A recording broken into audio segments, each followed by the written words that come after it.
tapi kita harus hadir selaku orang tua, hadir selaku teman. Yang tentunya langkah awal yang harus kita lakukan adalah pertama adalah mengambil hati siswa dulu.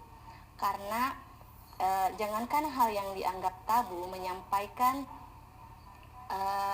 hal-hal yang sudah lumrah saja, ketika kita tidak mengambil hati siswa, maka itu kita akan menemukan kendala dalam hal penyampaiannya.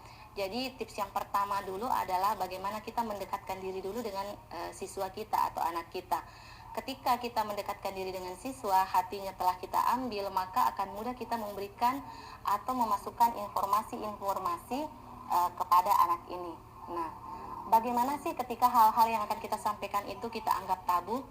Nah, di sini kita bisa mengemas cara penyampaiannya itu dengan menarik. Salah satunya tadi yang kami contohkan di akhir materi, kita kemas dalam bentuk lagu. Misalnya tadi kita membuat lagu yang mungkin disenangi oleh anak dan kita menyampaikannya secara sopan, ya. Jadi yang bisa kita lakukan adalah yang pertama, secara umum ini untuk di sekolah tentunya kita perlu menjadikan sekolah sebagai ruang yang aman bagi anak. Jadi di sekolah anak merasa bahwa disitulah tempat ternyaman mereka. Mereka bisa mendapatkan berbagai informasi, mereka bisa mendapatkan perlindungan. Nah, kemudian salah satunya yang perlu kita lakukan yaitu melakukan sosialisasi kepada anak didik kita terkait mengenai kesehatan reproduksi ini, mulai dari hal-hal yang sederhana saja dulu, seperti misalnya mengenalkan dulu kepada anak siapa saja yang bisa menyentuh kita, bagian mana saja yang tidak boleh disentuh sama sekali, dan apa yang harus kita lakukan ketika ada orang lain yang ingin menyentuh bagian tertentu dari tubuh kita, apa bahaya dan apa dampaknya ketika bagian-bagian tertentu kita disentuh oleh orang lain. Kita memulai dari hal-hal yang sederhana saja dulu untuk kita sampaikan kepada anak didik kita, hingga nanti akhirnya lama-kelamaan kita bisa mengenalkan yang lebih dalam lagi kepada anak bahwa untuk kekerasan seksual ini itu banyak bermula dari ketidakpahaman mereka mengenai kesehatan reproduksi dari mereka sendiri. Jadi seperti itu mungkin.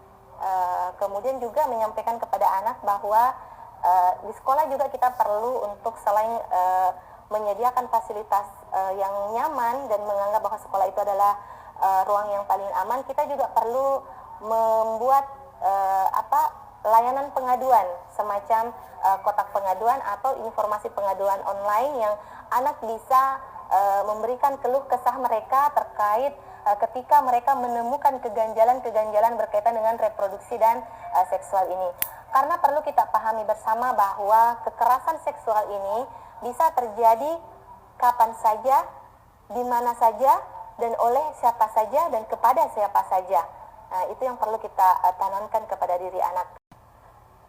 Terima kasih banyak Pak Yohanes. Alhamdulillah kami sangat bersyukur ternyata Bapak menyimak materi-materi kami tadi yang dari awal kami sampaikan. Kami juga masih dalam tahap belajar, Pak, dan saya sangat bahagia sekali kali ini karena bisa sharing dengan Bapak.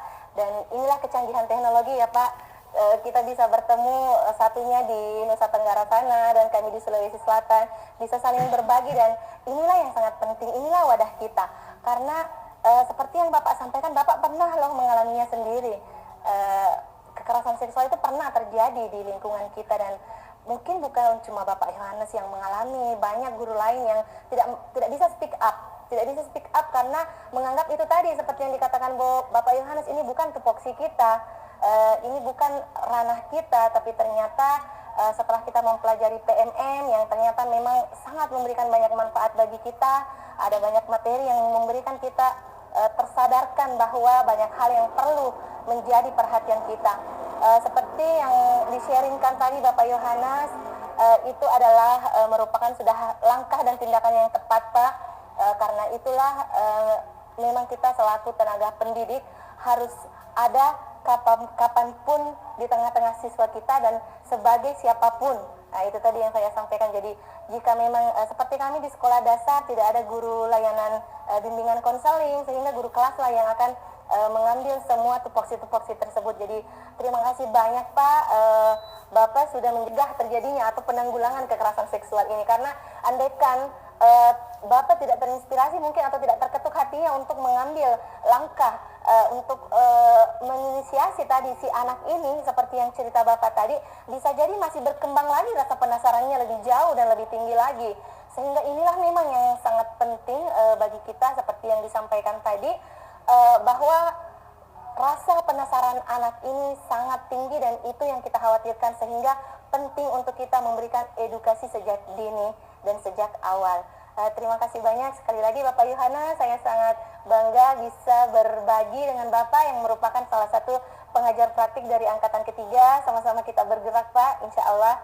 Ini mungkin hanya itu juga yang bisa kami sampaikan dengan segala kekurangan kami Pak.